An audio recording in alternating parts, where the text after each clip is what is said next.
कोई सीटें ऐसी थी जहां पर अखिलेश यादव ने अपने प्रत्याशी उतारे, कांग्रेस नहीं उतारे, और कांग्रेस का ही प्रत्याशी कहीं ना वोट बैंक और मुस्लिम वोट बैंक आजाद के साथ आया है। ऐसे में अब अखिलेश यादव के लिए मुश्किल खड़ी हो जाएगी, क्योंकि पीडीए का नारा तो अखिलेश यादव देते हैं।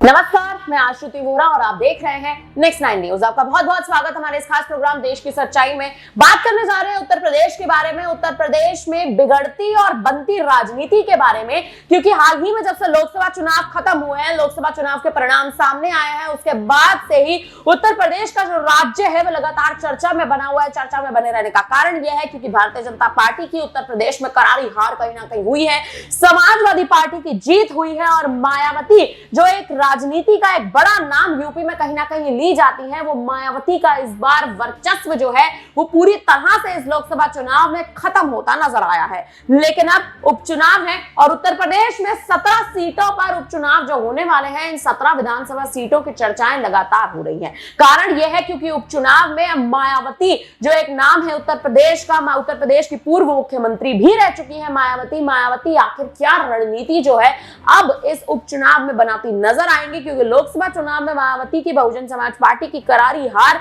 कहीं ना कहीं हुई है। आप देखिए 432 सीटें पूरे देश में, 432 सीटों पर मायावती ने अपने प्रत्याशियों को उतारा, लेकिन एक भी सीट पर उनके नाम पर जीत दर्ज नहीं हो पाई। ना ही उनके प्रत्याशियों ने, कार्यकर्ताओं ने कोई जद्दोजहद की, ना मायावती ने खुद कोई परिश्रम करने का इस बार इस लोकसभा चुनाव में कोई भी परिश्रम करने का आप देखें, कोई भी मेहनत उन्होंने करने की कोशिश ही नहीं की। लेकिन अब उपचुनाव में रणनीतियां बदल रही हैं। मायावती ने समीक्षा बैठक की है, बहुजन समाज पार्टी ने समीक्षा बैठक की है, आकाश आनंद को एक पद दोबारा सौंप दिया गया। आकाश आनंद के बारे में भी चर्चा करेंगे, लेकिन अब उत्तर प्रदेश में सियासत बदल रही है और मायावती जो है वो गठबंधन नजर आ सकती है अखिलेश यादव के साथ, यानी 2019 का जो समीकरण है वो 24 में एक बार फिर दोहराता नजर आ सकता है। इसी पर चर्चा करेंगे। माही हमारे साथ मौजूद है। माही, पहला सवाल आपसे यही रहेगा, देखिए अखिलेश यादव, मायावती, ये दो ऐसे नाम हैं उत्तर प्रदेश की राजनीति में, जब यादवों को साधना होता है तो अखिलेश यादव सामने आते हैं, दलितों का साधना होता है तो मायावती सामने आती है। क्या यादव और दलित, क्या एक बार फिर 2024 में, लोकसभा चुनाव तो चलिए खत्म हो गए, लेकिन उपचुनाव में क्या ये दो नाम और ये दो पूरा आप देखिए वर्ग जो है, क्या साथ ये दोनों ही नाम सामने आते हुए आपको नजर आ रहे हैं? जी बिल्कुल, देखिए श्रुति, इसमें कोई दो राय नहीं है। अब जो आपने दलित वर्ग और यादव वर्ग की बात की है, उसमें अखिलेश यादव भी कहीं ना कहीं सेंधमारी करने का पूरा प्रयास कर रहे हैं, लेकिन वहीं पर आप देखेंगे चंद्रशेखर आजाद हैं और आकाश आनंद भी अब इस रणनीति में कहीं ना कहीं मैदान में कूद पड़े हैं। अगर ऐसा होता है तो जाहिर तौर पर ये टक्कर आप देखेंगे किस तरीके से बढ़ती हुई नजर आएगी, लेकिन वहीं भारतीय जनता पार्टी भी इन वर्गों को साधने का पूरा प्रयास करेगी। अभी आते ही आपने देखा किस तरीके से योजनाएं लेकर आए, आप शिवराज सिंह चौहान का देखिए 20,000 करोड़ रुपए की योजनाएं किसानों के लिए लेकर आते हैं, तो कहीं ना कहीं इसका जो प्रभाव है वो केंद्र में तो जरूर हो रहा है, किसी एक विशेष राज्य के लिए जरूर हो रहा है, लेकिन जनता के मन में जो छवि है कहीं ना कहीं बदलते हुए नजर आ रही है। तो ऐसे में भारतीय जनता पार्टी भी पीछे नहीं, आकाश आनंद भी अब मैदान में है। ऐसे में आजाद लगातार दलितों को घेरने का प्रयास करते ही रहते हैं, और इस बार जो उनको वोट बैंक का साथ मिला है वो माना जा रहा है कि दलित वोट बैंक और मुस्लिम वोट बैंक आजाद के साथ आया है। ऐसे में अब अखिलेश यादव के लिए मुश्किल खड़ी हो जाएगी, क्योंकि पीडीए का नारा तो अखिलेश यादव देते हैं। ऐसे में मायावती भी इन्हीं वर्गों पर फिर से काम करते हुए नजर आएंगी। तो आप देखिए भी जो चुनावी रण है ना, इतना आसान नहीं होने वाला है, क्योंकि उपचुनाव में अब सभी पार्टियां अपनी होड़ में लगी हैं कि इस बार जो चुनाव में ज्यादा सीटें जीतेगा वो आने वाले विधानसभा चुनाव में निर्णायक भूमिका में रहेगा, क्योंकि एक जनता के मन में एक छवि बन जाएगी, क्योंकि ज्यादा सीटों पर होना नहीं है। ऐसे में कौन ज्यादा मेहनत करता है, जनता किसको ज्यादा चाहती है, उसमें एक क्लियर मतलब एक छवि बनती हुई नजर आएगी पार्टियों की। अगर ऐसा कुछ होता है तो, और भारतीय जनता पार्टी यहाँ पर शिकस्त खाती है, तो कहीं ना कहीं विधानसभा चुनाव में फिर से झटका लगेगा, और अखिलेश यादव को अगर इस उपचुनाव में ज्यादा से ज्यादा सीटें मिल जाती हैं तो उनका जो मनोबल है आने वाले विधानसभा चुनाव में वो बढ़ता हुआ नजर आएगा। साथ ही आपने देखा कि आकाश आनंद भी उपचुनाव के लिए पूरी तैयारी करते हुए नजर आ रहे हैं। आपने आजाद का भी देखा, 2 सीटों पर उन्होंने ऐलान कर दिया है, बिजनौर और करहल से वो अपने प्रत्याशी उतारेंगे। तो देखिए किस तरीके का पूरा समीकरण बनता हुआ नजर आ रहा है। ऐसे में आकाश आनंद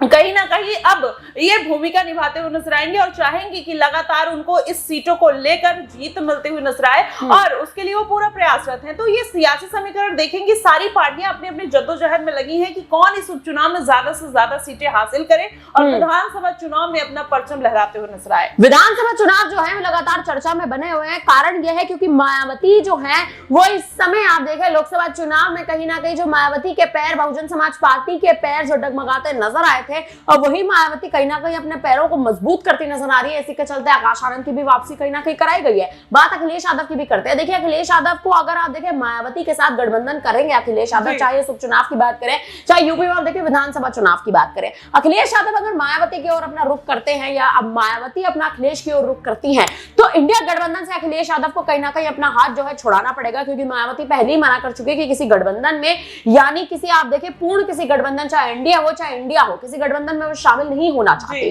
तो अखिलेश यादव क्या आपको लगता है आने वाले समय में चाहे उपचुनाव तो चलिए बेहद नजदीक है, अब विधानसभा चुनाव के मद्देनजर अगर देखें तो क्या अखिलेश यादव इंडिया गठबंधन से अपना हाथ पीछे करते नजर आ सकते हैं?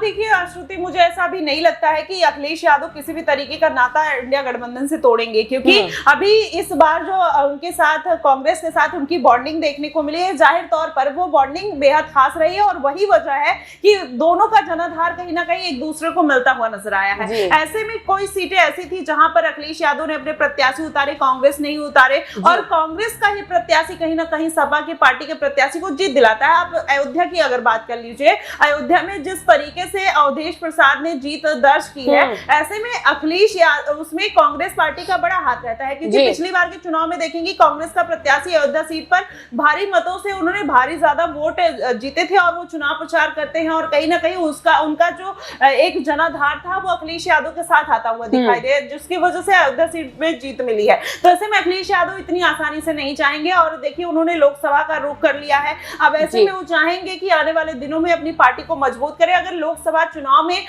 फिर से अखिलेश यादव और कांग्रेस पार्टी साथ रहती है तो जाहिर तौर पर कोई अच्छा परचम लहरा सकती है, लेकिन वहीं पर अगर देखें विधानसभा चुनाव में तो अगर अखिलेश यादव को सीटों को लेकर कहीं ना कहीं अगर अड़चनें फिर से पैदा होती है जैसे लोकसभा चुनाव में हुई थी, तो जाहिर तौर पर अखिलेश यादव बड़े भाई की भूमिका में हमेशा से उत्तर प्रदेश में रहे हैं, तो हो सकता है कि सीटों को लेकर अनबन होती हुई जरूर नजर आएगी, लेकिन इतनी आसानी से दोनों का गठबंधन नहीं टूटने वाला। हाँ, अलग पार्टियां जो छोटी छोटी दलें उनसे 22 पार्टियां उनके साथ जुड़ी है, हो सकता है वो अपना रास्ता तोड़ते हुए नजर आए, भारतीय जनता पार्टी या मायावती उनको अपने खेमे में लेते हुए नजर आए, लेकिन अभी कांग्रेस पार्टी और अखिलेश यादव की तरफ से ऐसे कोई रुझान देखने को नहीं मिल रहे हैं। आपने अयोध्या का जिक्र करा, माई देखिए लोकसभा चुनाव में अयोध्या में बड़ी हार कहीं ना कहीं इस बार भारतीय जनता पार्टी को देखने को मिली है। क्या लगता है उत्तर प्रदेश में 2027 के विधानसभा चुनाव में किस हिसाब से हिंदुत्व धर्म के मुद्दे को एक बार फिर से चेहरा देकर क्या भारतीय जनता पार्टी वोट साधती नजर आ सकती है? जी बिल्कुल, देखिए अभी तो मुझे नहीं लगता है, क्योंकि अयोध्या का जो प्लान था उनका जिस तरीके से फ्लॉप हुआ और अयोध्या के ऐसे इंसिडेंट आ रहे हैं जो पेपर में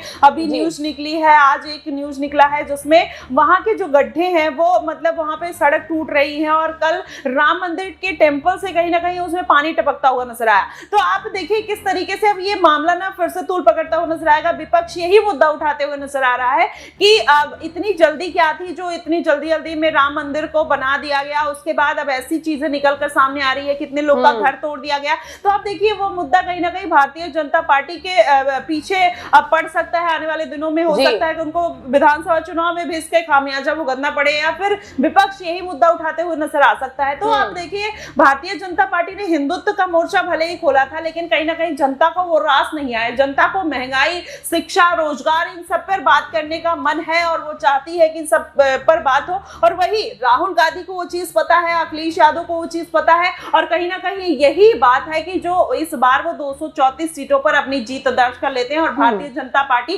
पीछे रह जाती है इतने बड़े बड़े मुद्दे भुनाने के बाद भी, क्योंकि आम जनता को अपने रोटी, कपड़े और मकान और लाइट, बिजली, पानी इन सब की जरूरत है, ना कि राम मंदिर और तमाम तरीके के मुद्दों की, क्योंकि